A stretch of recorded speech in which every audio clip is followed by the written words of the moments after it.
Hi, everyone. Welcome to Resistance Live for the 19th of December, 2024. Woo! I'm ECM, and it's a day. It's a day, folks. We got tons to talk about. Fani Willis's removal, essentially, although there's other things that can happen now. By the Georgia Court of Appeals and the looming government shutdown, thanks to President Musk. We're going to talk about all of that today. First things first, today for our visually challenged viewers, I'm wearing a navy blue sweater with a V-neck. I have a brown sweater over top of that because it's a little chilly here today. My hair is down. I have my thick gold hoops in. I'm a pink-skinned, green-eyed, dirty, blonde-haired woman. And I'm in front of a bookcase and the soft, cushy chair. I am coming to you, as always, from occupied Muncie, Lenape, and Mohegan Land. Okay, so let's just talk about this decision out of the Georgia Court of Appeals. You will all remember that what was on appeal from only some of the defendants was the decision by Judge McAfee to not remove Fani Willis from the case. There was a ruling by him that there was no impropriety. You will remember this in her relationship with Nathan Wade, which ended before the case began, and that there was no misconduct, but that there was an appearance of impropriety. And as a result, Judge McAfee ruled that Nathan Wade had to be removed from the case, but Fani Willis could continue as the prosecutor. The Georgia Court of Appeals today, by a 2-1 decision, reversed that decision. And what they said was that Fani Willis had to be removed. Now, there is an extremely strong dissent in this case from one of the 3 judges that says that this is a decision that ordinarily has been left to the sound discretion of the trial court. You all will remember at the time this appeal was filed, we discussed this here on the broadcast, that it is a discretionary determination by the trial court judge whether or not to allow her to return. That standard, by the way, ordinarily applies, and this is pointed out in the the dissent rather, to not allow, except under really exceptional circumstances, a court of appeals to overturn the trial court's decision, because the assumption is that the trial judge has a greater familiarity with the credibility of the parties, a greater familiarity with the facts of the case, can make their own determinations based on the evidence and the testimony that's presented, and that it really should only be in exceptional circumstances that the court of appeals would reverse something like that. And the dissent says that you guys have waded into it in a way that you should not have. This is not your purview. There was nothing improper about this decision, and you're essentially overstepping your bounds. So I have to point out here, because I pointed this out at the time that all of this was going down earlier this year, that the most disturbing thing about this entire scenario is, frankly, the racism and the sexism that has been applied to Fani Willis that is never applied to white men and women who are engaging in similar kinds of behavior. In fact, on the defense side of the case, there were 2 people who are married to each other, right? Nobody's out there arguing that they can't defend Donald Trump because they're married. And granted, the standards are different for defense attorneys than there are than for prosecutors. But again, there was no impropriety here that impacted the prosecution of Donald Trump and his lackeys. All right. So the question I'm sure you're all asking is, what happens next? And here's what happens next. There is a possibility that this case could be appealed to the Georgia Supreme Court, in which case the Georgia Supreme Court will have to review what took place here. But what happens next, if there is not an appeal to the Georgia Supreme Court, is that the case will be remanded down to Judge McAfee and a new prosecutor will have to take over. It does not mean that the case is over. It doesn't mean that the case is dead in the water. It just simply means that a new prosecutor would have to be appointed to handle the case, perhaps in the form of a special prosecutor. So it would obviously result in delay if it's not overruled by the Georgia Supreme Court. And I'm just going to be really candid with you all here. My understanding is that there is a right of appeal here, but I'm not a Georgia lawyer. So this is one of those scenarios where there could feasibly be, and I haven't seen anybody comment on this yet because it only happened in the last hour, there could feasibly be some means by which there isn't an automatic right of appeal, but I would be shocked to see that in this kind of a scenario. It wouldn't make a lot of sense to me unless there was some provision in Georgia law that prohibited it. So my expectation is that this will be appealed to the Supreme Court. And you know, in that way, we could see this reversed, and then Fani Willis will get to take it over again. Okay, but from where we sit right now, we're in a realm of delay, and it doesn't mean that there's not going to eventually be a prosecution, but it does mean that there is a delay. And so I just have to be really clear about this. This was a targeted persecution of Fani Willis for having a relationship with a coworker that ended before this case began. It was a gambit run by defense attorneys who knew that they wanted a distraction away from all of the crimes that are alleged in this RICO conspiracy. And I personally am disgusted, I'll just say that, by this result. It is tinged with some of the worst imaginable misogynoir. And it is very clearly designed to stop a Black woman from prosecuting Donald Trump and his friends. And the disturbing thing right now is that, at least at this stage, that effort has been successful when it should not have been. And we will have to see what comes next in the form of an appeal to the Georgia Supreme Court or a remand with a new prosecutor taking it over. I'm going to remind everybody, Fani Willis won re-election after all of this came to pass. So she is still the district attorney for Fulton County, Georgia. And we will have to await the next developments to determine what the impact on this will be. But the case is not over. And anybody who's out there claiming that it's over is incorrect. But I also want to mention that this is not a good day, because fundamentally this was a very easy decision to say that Judge McAfee didn't do anything wrong in his ruling and that the case should proceed. That's honestly the way that this should have gone. But I did hear rumors, and you all remember this from back in the day, that the Georgia Court of Appeals has historically been fairly conservative. It is a 2-1 decision. It's not unanimous. And that does leave room for there to be an opportunity for reversal would exist in any case. But, you know, there's a strong dissent here making the argument that the 2 judges who ruled in favor of removing her really overstepped their bounds. So we will see. We will see what happens next with that. All right.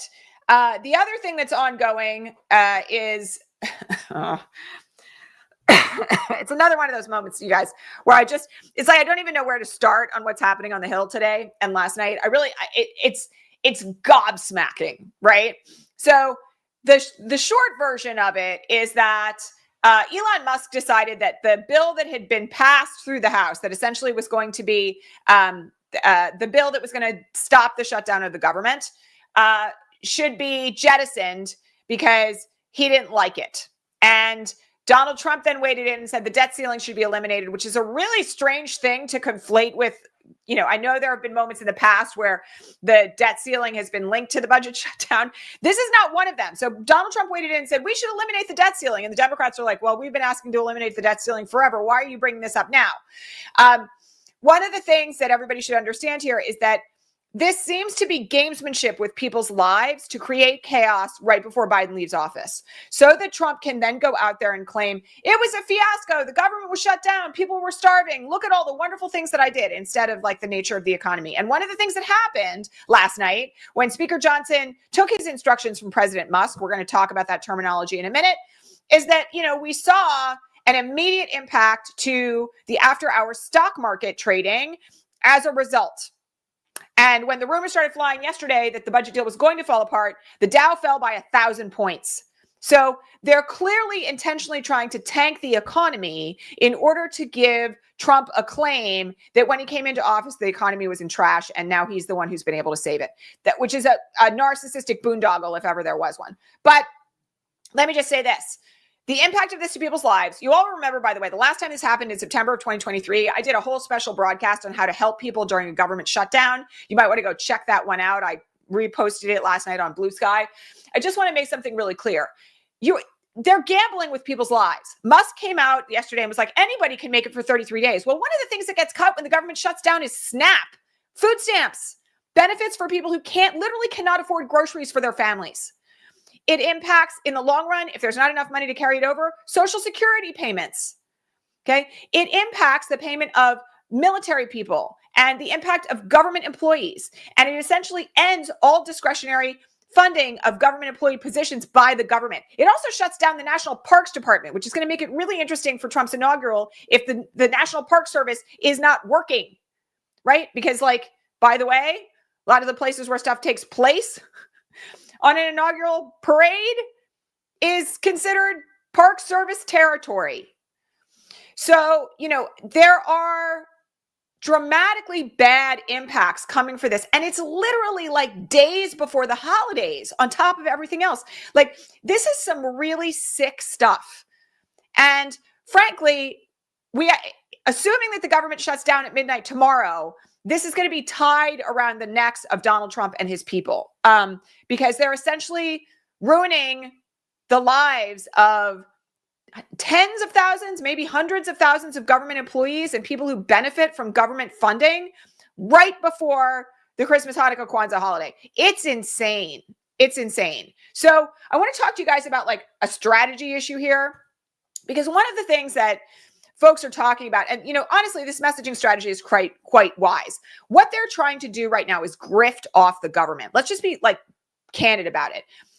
Trump and Musk are in this together, trying to find ways to take money fundamentally off the government to benefit people who are super rich. And, you know, also, by the way, Musk wants all sorts of things in the form of government contracts and an end to regulation that's going to allow him to make way more money than he has already, because it's not enough to be the world's richest man, I guess. This whole thing is a part of a pattern to create chaos so that we are not paying attention to how much they are grifting. All right. And one of the things to keep in mind here as well, from a messaging standpoint, is this. Okay. It looks very much right now like Elon Musk, who was not born in this country and therefore could never be the president of the United States, is the de facto president. It's looking very much like that. And I happen to be in the ballpark of the people who are out there using the lingo of President Musk, because, by the way, there's nothing that's going to drive a malignant narcissist like Donald Trump more crazy than people saying that Musk is in charge and he is not, that Musk is in charge and he's the vice president, that Musk is in charge. And as I said this morning, Donald Trump is his lapdog. Because I'll just say one other thing here. This whole budget deal fell apart, not because Donald Trump asked for it initially, but because Elon Musk tweeted that it shouldn't go through on X. That's how the whole thing began. So the idea that we should, stick it home to the American public that, first of all, if the government does shut down, it's on Musk and Trump, is one strategy. And the second strategy here has to be making sure that we are making it very clear that Elon Musk appears to be running the government, even though, like, even Donald Trump isn't president yet. Like, they're influencing the ability of the federal government to stay open when he's not an elected official, when he's essentially functioning like a shadow president, and when Donald Trump is taking orders from him. It's nuts. Like, it's nuts. It is oligarchy writ large, and we can talk about that, but I'm going to say it's a really much more clean messaging strategy to say, oh, it's President Musk who voted for him. So I think everybody should be thinking about this from the standpoint of how we're going to talk about this, assuming that the budget, that the government does shut down at midnight tomorrow. It's going to be bad. And I personally am really worried at this point about people who are already struggling, not having access to the benefits that they need to stay alive. This is one reason, by the way, why we've been talking here so much since November 6th about the importance of community organizing for survival. Because if you go back and watch the video I did in September of 23, when we talked about this the first time, I went through all the reasons why, like, you have to donate to your local food bank, right? You're going to have to make sure that you're checking in on your elderly neighbors and that people have, like, meals to eat, right? Because, like, people who depend on food stamps and people who depend on Social Security, if the Social Security Administration is on the verge of running out of money, if this goes on for a month, like, Elon Musk is saying no new legislation should pass Congress until Donald Trump is in office. I mean, that's horse shit, right? But if this goes on for a month, for like 33 days, and Elon Musk is out there saying, like, let them eat cake, people are going to be starving. So you have to get really clear on how you can help right now. And this is really practical stuff. Like, yes, of course, you should call your reps on the Hill and be like, especially if they're MAGA, and be like, what the hell are you doing? What are you doing? Like, come on, right? Like, yes, you should make those phone calls, okay? But also, you should be very concerned about the people where you live in your own community who are going to be, like, on the brink of becoming unhoused or starving to death if this literally goes on in the way that Musk is claiming it should. And can we just point out the rough irony of the world's richest man saying anybody can make it 33 days without food stamps, without Social Security, without veterans benefits? I mean, this is some really sick stuff, like truly, truly sick stuff. So please think about how you can contribute where you live. If the government does in fact shut down at midnight tomorrow, you got to make sure you're checking in on people who are really vulnerable, who are maybe in precarious positions financially in your area. You got to make sure that you're donating to your local food bank if you have that within the capacity to do it. Make sure you are checking in on your neighbors who rely on Social Security. I'm going to remind everybody it's not going to run out instantly, but Social Security usually only has a lag of like a month or so of back funds to cover something like this. That was at least the case back in September 23 when we were last talking about this. So you've got to be very thoughtful about being a participant in your own community. Like step up and be a community leader and show other people how it's done. Go on to your local community groups and start fundraising or setting up donations to the food bank. Show other people how to help. All right. Like you can also, by the way, set up financial donations. Most food banks in this country, I know this was the case when we did a fundraiser for my birthday for the LA Food Bank a few years ago. You can set up your own fundraising page for people to give donations. Start thinking about this stuff, looking at it today, because there's going to be an urgent need for this sort of stuff come Saturday morning in the event that the government does indeed shut down. All right. I have to address something else that's absolutely insane. Rand Paul last night floated on X the idea of Elon Musk becoming Speaker of the House. I will remind you all, because we've been through this before, when the Republicans were talking about making Trump the Speaker of the House during that whole kerfuffle when Matt Gaetz took out Kevin McCarthy and then Jim Jordan was nominated and there were 3 other people who were put forward, and then finally Mike Johnson got through on, after like 16 votes or something like that. Y'all remember this from the fall of 23? It was nuts, right? So now there is this push to oust Mike Johnson because he was all in on the budget deal that was going to save the government. And again, I just have to point this out because I would be remiss if I didn't. This is the kind of chaos that comes from the absolutely incompetent, unqualified leadership that Trump insists on surrounding himself with and being, right? So the silver lining to this is you should take some comfort in the fact that they make an absolute shit show out of everything that they do. All right. There's nothing about this that is clean. There's nothing about this that is easy. There's nothing about this that is like Nazi level trains on time efficient. Right. So their fascism is chaotic fascism. It doesn't mean they're not going to be able to accomplish some truly fascistic things, but there's an awful lot of mess in this scenario. All right.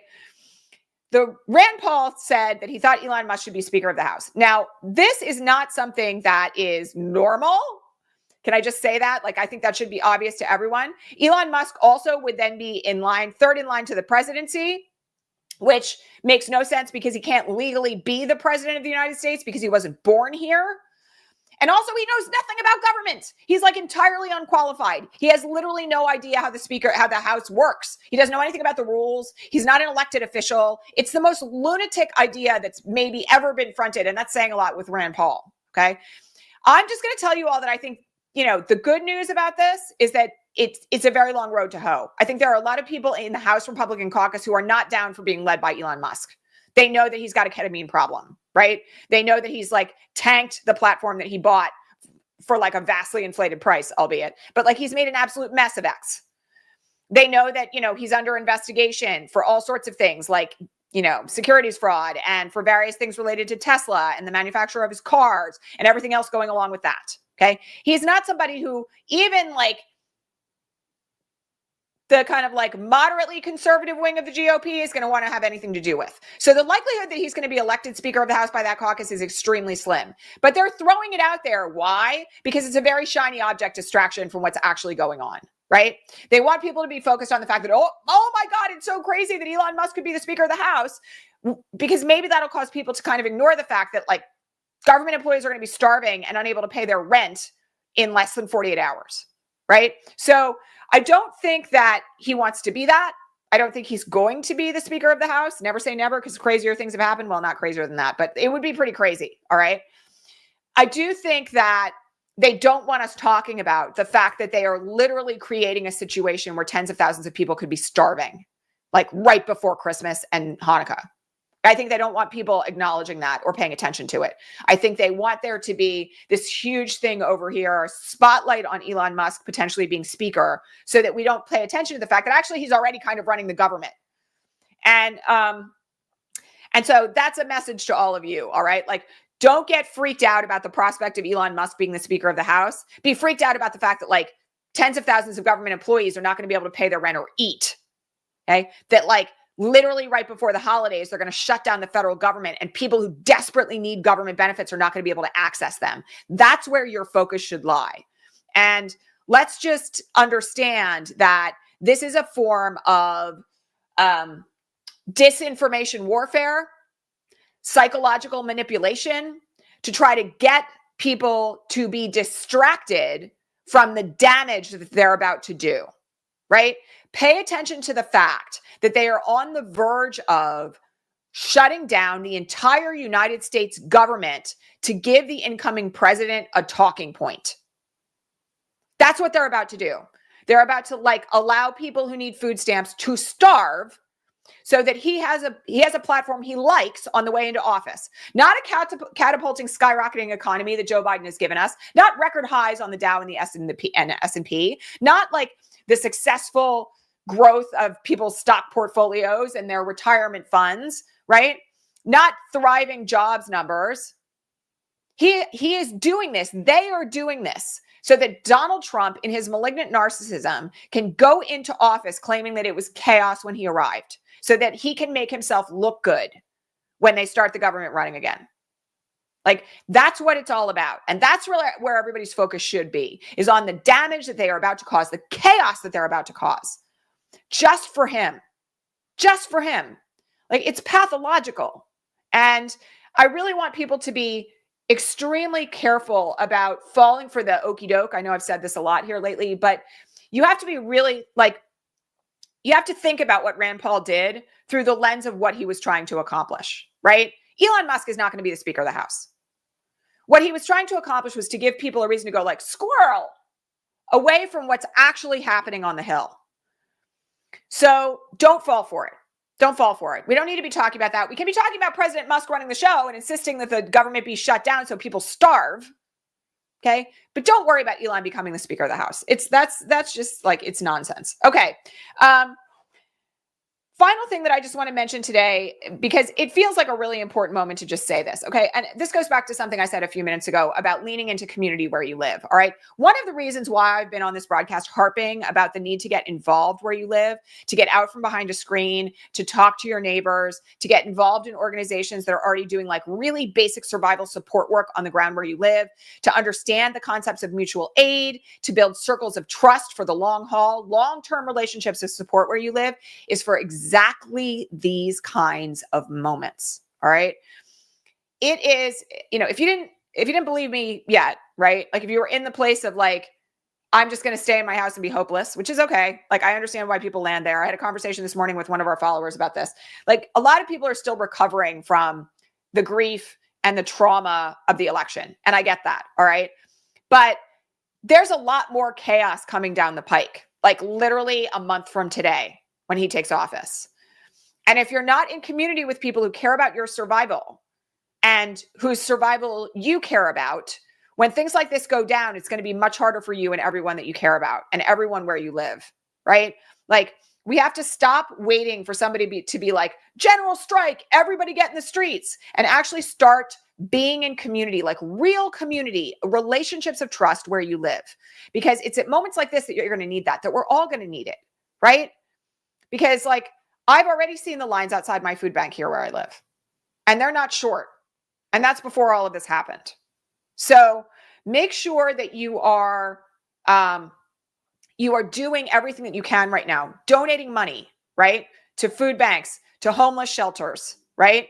Making sure that the people who are out there doing work with people who are unhoused, let alone if you live in a place where the weather is freezing cold, have blankets and grooming kits, right? This is something that my kids and I did for many years, actually, when we were in California, where you put a bunch of stuff in a plastic bag that's a travel size shampoo, a razor and some shaving cream, a toothbrush, right? And you take those packets and you donate them to people who literally go out into the street in the middle of the night and hand them out to people who are unhoused. It's a really easy way to make a difference for people, okay? A bar of soap, right? Make sure that you are understanding what's happening where you live for other people who may be in trouble. What's happening with the veterans associations that exist where you live? What are they planning on doing in terms of outreach if the government shuts down, right? make sure that you are connecting with the organizations that are already doing this work. If you have a big, robust mutual aid group in your area, like I do, make sure you reach out and ask how you can support or donate some money to them, or ask if you can do like, care packages or something along those lines to people who need them. Can you cook a meal or a series of meals for a family in need?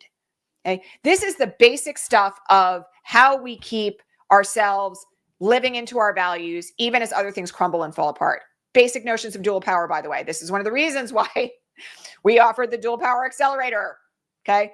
Because dual power is about how do you build systems that help people to survive and that work in favor of disruption even when everything else is falling apart, okay?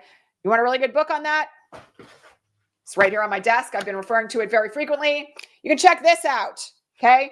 It's called Building Power While the Lights Are Out. It's a series of essays and it's edited by Jimmy Dunson. It has all sorts of stories about how people did this during COVID, how people did this during Hurricane Irma, how people did this over time in the communities where they live, in indigenous communities, to make sure that when support structures fell apart, people stayed alive. So you need to understand right now that like none of this is sexy and it's absolutely mandatory. Like people will die if we are not in community with one another, given what's coming. And you all know I do my best to not be a doomsayer on here. And I'm not saying that to be a doomsayer. I actually think there is tremendous power in community. There is tremendous power in coming together at moments like this and helping one another where you live, right? Transforming our mindset from one of, like hate and opposition to one of caretaking and love for people who need it, right? It's a flip. And we desperately need it because like everything on social media is driving us apart, right? The news media wants us all to be in conflict, including inside the Democratic Party and people on the left. So my best advice for you right now is to make absolutely sure that you are at the bare minimum giving what money you can today to organizations that are going to help people when the government shuts down. And if you can't do that, set up a fundraiser, post it on social media, ask your friends to donate to it, or just like, you got a couple extra cans of tuna fish in your cabinet, walk it down to the food bank or drive it down to the food bank. Okay. Ask your homeless shelter what they need. These are the kind of things that we just absolutely have to do at this point. It's so critical. It's just so critical. All right. I just want to say to everybody, we have, a number of government workers in this audience. We have people who are government adjacent, who have partners who are working in the federal government or working for the government in other locations, not necessarily in DC, because of course the federal government spans the entire United States of America. Please, our hearts are with you. I would just recommend that you take advantage of what's available around you if you need it. Okay. We will see what happens by midnight tomorrow night, but it's not looking good, folks.